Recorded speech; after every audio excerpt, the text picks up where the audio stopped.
श्रीकुलदेवी वंशवृद्धिस्तोत्रम्। कुलदेवी नमस्तुभ्यं वंशबीजप्रदायिनी।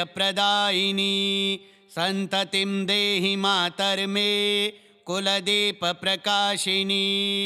यत्र त्वं तिष्ठसे देवी तत्र नश्यन्ति बाधका। अवरोधाश्च नश्यन्ते वंशमार्गे विशेषतः। गर्भसङ्कटशान्त्यर्थं त्वां विस्मरामि निरन्तरम्। अपुत्रत्वभयं देवे हरस्व करुणामयी। वंशनाशभयं घोरं दृष्ट्वा त्वां शरणं गता। रक्ष मां कुलनाथेते मातस्ते चरणं भजे। येन देवी कृपा दृष्टा तस्य वंशो न हीयते। पुत्रपौत्रसमृद्धिश्च नित्यं तत्र प्रवर्धते। कुलधर्मस्थितिं देवे स्थापयस्व सनातनी। विनश्यन्तु विपत्याश्च वंशे जाता पुरातना। मातृशापभयं घोरं पितृशापं तथैव च। त्वत्कृपाकटाक्षेण शमयस्व कुलेश्वरी। अविरुद्धं कुरु देवी वंशवृद्धिक्रमं शुभं। सन्तानसौख्यसंयुक्तं दीर्घायुष्यमनुत्तमं। त्वं माता त्वं च रक्षासि वंशस्यास्य निरन्तरं। कुलदेवी प्रसन्ना मे वंशो मे वर्धतां सदा। कुलदेवी नमस्तुभ्यं वंशबीजप्रदायिनी। सन्ततिं देहि मातर्मे कुलदीपप्रकाशिनी। यत्र त्वं तिष्ठसे देवी तत्र नश्यन्ति बाधका। अवरोधाश्च नश्यन्ते वंशमार्गे विशेषतः। गर्भसङ्कटशान्त्यर्थं त्वां विस्मरामि निरन्तरम्। अपुत्रत्वभयं देवे हरस्व करुणामयी। वंशनाशभयं घोरं दृष्ट्वा त्वां शरणं गता। रक्ष मां कुलनाथेते मातस्ते चरणं भजे। येन देवी कृपा दृष्टा तस्य वंशो न हीयते। पुत्रपौत्रसमृद्धिश्च नित्यं तत्र प्रवर्धते। कुलधर्मस्थितिं देवी स्थापयस्व सनातनी। विनश्यन्तु विपत्याश्च वंशे जाता पुरातना। मातृशापभयं घोरं पितृशापं तथैव च। त्वत्कृपाकटाक्षेण शमयस्व कुलेश्वरी। अविरुद्धं कुरु देवी वंशवृद्धिक्रमं शुभं। सन्तानसौख्यसंयुक्तं दीर्घायुष्यमनुत्तमं। त्वं माता त्वं च रक्षासि वंशस्यास्य निरन्तरं। कुलदेवी प्रसन्ना मे वंशो मे वर्धतां सदा। कुलदेवी नमस्तुभ्यं वंशबीजप्रदायिनी। सन्ततिं देहि मातर्मे कुलदीपप्रकाशिनी।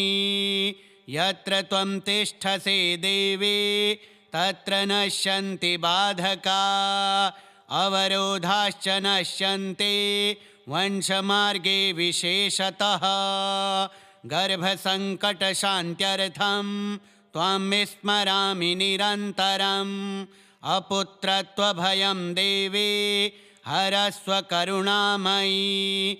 वंशनाशभयं घोरं दृष्ट्वा त्वां शरणं गता।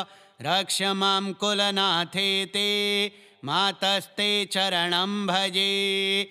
येन देवी कृपा दृष्टा तस्य वंशो न हीयते। पुत्रपौत्रसमृद्धिश्च नित्यं तत्र प्रवर्धते। कुलधर्मस्थितिं देवी स्थापयस्व सनातनी। विनश्यन्तु विपत्याश्च वंशे जाता पुरातना मातृशापभयं घोरं पितृशापं तथैव च त्वत्कृपाकटाक्षेण शमयस्व कुलेश्वरी अविरुद्धं कुरु देवी वंशवृद्धिक्रमं शुभं सन्तानसौख्यसंयुक्तं दीर्घायुष्यमनुत्तमं त्वं माता त्वं च रक्षासि वंशस्यास्य निरन्तरं कुलदेवी प्रसन्ना मे वंशो मे वर्धतां सदा कुलदेवी नमस्तुभ्यं वंशबीजप्रदायिनी सन्ततिं देहि मातर्मे कुलदीपप्रकाशिनी यत्र त्वं तिष्ठसि देवी तत्र नश्यन्ति बाधका अवरोधाश्च नश्यन्ति वंशमार्गे विशेषतः गर्भसङ्कटशान्त्यर्थं त्वां विस्मरामि निरन्तरम् अपुत्रत्वभयं देवी हरस्व करुणामयी वंशनाशभयं घोरं दृष्ट्वा त्वां शरणं गता रक्ष मां कुलनाथेति मातस्ते चरणं भजे येन देवी कृपा दृष्टा तस्य वंशो न हीयते पुत्रपौत्रसमृद्धिश्च नित्यं तत्र प्रवर्धते कुलधर्मस्थितिं देवी स्थापयस्व सनातनी विनश्यन्तु विपत्याश्च वंशे जाता पुरातना मातृशापभयं घोरं पितृशापं तथैव च त्वत्कृपाकटाक्षेण शमयस्व कुलेश्वरी अविरुद्धं कुरु देवी वंशवृद्धिक्रमं शुभं सन्तानसौख्यसंयुक्तं दीर्घायुष्यमनुत्तमं त्वं माता त्वं च रक्षासि वंशस्यास्य निरन्तरं कुलदेवी प्रसन्ना मे वंशो मे वर्धतां सदा कुलदेवी नमस्तुभ्यं वंशबीजप्रदायिनी सन्ततिं देहि मातर्मे कुलदीपप्रकाशिनी यत्र त्वं तिष्ठसि देवी तत्र नश्यन्ति बाधका अवरोधाश्च नश्यन्ति वंशमार्गे विशेषतः गर्भसङ्कटशान्त्यर्थं त्वां विस्मरामि निरन्तरम् अपुत्रत्वभयं देवी हरस्व करुणामयी वंशनाशभयं घोरं दृष्ट्वा त्वां शरणं गता रक्ष मां कुलनाथेति मातस्ते चरणं भजे येन देवी कृपा दृष्टा तस्य वंशो न हीयते पुत्रपौत्रसमृद्धिश्च नित्यं तत्र प्रवर्धते कुलधर्मस्थितिं देवी स्थापयस्व सनातनी विनश्यन्तु विपत्याश्च वंशे जाता पुरातना मातृशापभयं घोरं पितृशापं तथैव च त्वत्कृपाकटाक्षेण शमयस्व कुलेश्वरी अविरुद्धं कुरु देवी वंशवृद्धिक्रमं शुभं सन्तानसौख्यसंयुक्तं दीर्घायुष्यमनुत्तमं त्वं माता त्वं च रक्षासि वंशस्यास्य निरन्तरं कुलदेवी प्रसन्ना मे वंशो मे वर्धतां सदा कुलदेवी नमस्तुभ्यं वंशबीजप्रदायिनी सन्ततिं देहि मातर्मे कुलदीपप्रकाशिनी यत्र त्वं तिष्ठसि देवी तत्र नश्यन्ति बाधका अवरोधाश्च नश्यन्ति वंशमार्गे विशेषतः गर्भसङ्कटशान्त्यर्थं त्वां विस्मरामि निरन्तरम् अपुत्रत्वभयं देवे हरस्व करुणामयी वंशनाशभयं घोरं दृष्ट्वा त्वां शरणं गता रक्ष मां कुलनाथेते मातस्ते चरणं भजे येन देवि कृपा दृष्टा तस्य वंशो न हीयते पुत्रपौत्रसमृद्धिश्च नित्यं तत्र प्रवर्धते कुलधर्मस्थितिं देवे स्थापयस्व सनातनी विनश्यन्तु विपत्याश्च वंशे जाता पुरातना मातृशापभयं घोरं पितृशापं तथैव च त्वत्कृपाकटाक्षेण शमयस्व कुलेश्वरी अविरुद्धं कुरु देवी वंशवृद्धिक्रमं शुभं सन्तानसौख्यसंयुक्तं दीर्घायुष्यमनुत्तमं त्वं माता त्वं च रक्षासि वंशस्यास्य निरन्तरं कुलदेवी प्रसन्ना मे वंशो मे वर्धतां सदा कुलदेवी नमस्तुभ्यं वंशबीजप्रदायिनी सन्ततिं देहि मातर्मे कुलदीपप्रकाशिनी यत्र त्वं तिष्ठसि देवी तत्र नश्यन्ति बाधका अवरोधाश्च नश्यन्ति वंशमार्गे विशेषतः गर्भसङ्कटशान्त्यर्थं त्वां विस्मरामि निरन्तरम् अपुत्रत्वभयं देवी हरस्व करुणामयी वंशनाशभयं घोरं दृष्ट्वा त्वां शरणं गता रक्ष मां कुलनाथेते मातस्ते चरणं भजे येन देवि कृपा दृष्टा तस्य वंशो न हीयते पुत्रपौत्रसमृद्धिश्च नित्यं तत्र प्रवर्धते कुलधर्मस्थितिं देवी स्थापयस्व सनातनी विनश्यन्तु विपत्याश्च वंशे जाता पुरातना मातृशापभयं घोरं पितृशापं तथैव च त्वत्कृपाकटाक्षेण शमयस्व कुलेश्वरी अविरुद्धं कुरु देवी वंशवृद्धिक्रमं शुभं सन्तानसौख्यसंयुक्तं दीर्घायुष्यमनुत्तमं त्वं माता त्वं च रक्षासि वंशस्यास्य निरन्तरं कुलदेवी प्रसन्ना मे वंशो मे वर्धतां सदा कुलदेवी नमस्तुभ्यं वंशबीजप्रदायिनी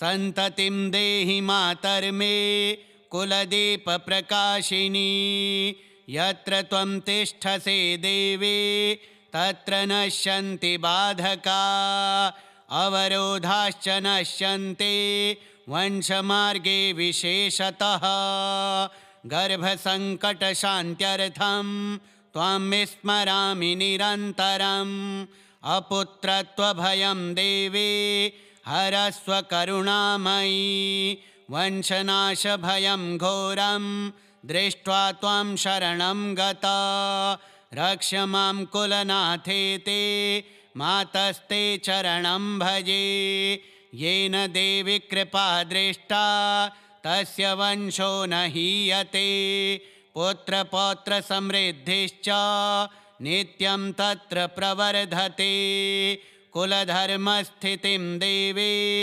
स्थापयस्व सनातनी विनश्यन्तु विपत्याश्च वंशे जाता पुरातना मातृशापभयं घोरं पितृशापं तथैव च त्वत्कृपाकटाक्षेण शमयस्व कुलेश्वरी अविरुद्धं कुरु देवी वंशवृद्धिक्रमं शुभं सन्तानसौख्यसंयुक्तं दीर्घायुष्यमनुत्तमं त्वं माता त्वं च रक्षासि वंशस्यास्य निरन्तरं कुलदेवी प्रसन्ना मे वंशो मे वर्धतां सदा। कुलदेवी नमस्तुभ्यं वंशबीजप्रदायिनी सन्ततिं देहि मातर्मे कुलदीपप्रकाशिनी। यत्र त्वं तिष्ठसे देवी तत्र नश्यन्ति बाधका अवरोधाश्च नश्यन्ते वंशमार्गे विशेषतः। गर्भसङ्कटशान्त्यर्थं त्वां विस्मरामि निरन्तरम्। अपुत्रत्वभयं देवी हरस्व करुणामयी वंशनाशभयं घोरं दृष्ट्वा त्वां शरणं गता। रक्ष मां कुलनाथेते मातस्ते चरणं भजे। येन देवी कृपा दृष्टा तस्य वंशो न हीयते। पुत्रपौत्रसमृद्धिश्च नित्यं तत्र प्रवर्धते। कुलधर्मस्थितिं देवी स्थापयस्व सनातनी। विनश्यन्तु विपत्याश्च वंशे जाता पुरातना।